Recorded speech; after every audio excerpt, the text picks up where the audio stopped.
sevgimiz bitti, son sözlere sökmünü verdi. Bilirəm hasret beni bulacak, derdim dilimde mustek dolacak. Bugün sevgimiz bitti, son sözlere sökmünü verdi. Bilirəm hasret beni bulacak, derdim dilimde mustek dolacak. Çare gitmektir, istemeden xoşbəxtliyə son vermektir. Gedirəm son ümidim, sensiz olmayacak hiçbir günüm. Çare gitmektir, istemeden xoşbəxtliyə son vermektir. Gedirəm son ümidim, sensiz olmayacak hiçbir günüm.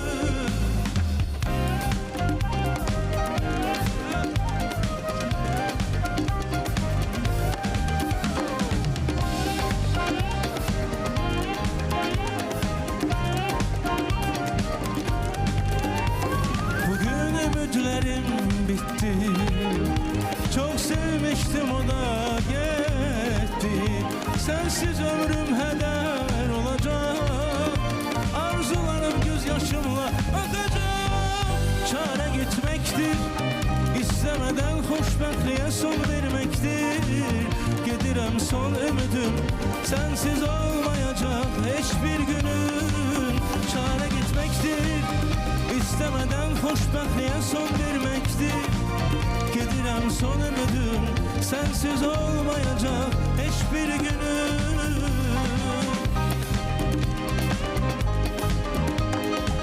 Bugün bu konserte əziyyət olan hər bir kəsə, hər bir dostumuza təşəkkür edirik.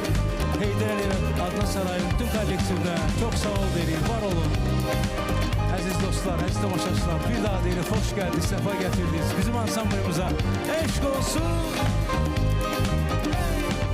Çare gitmektir, istemeden xoşbəxtliyə son vermektir.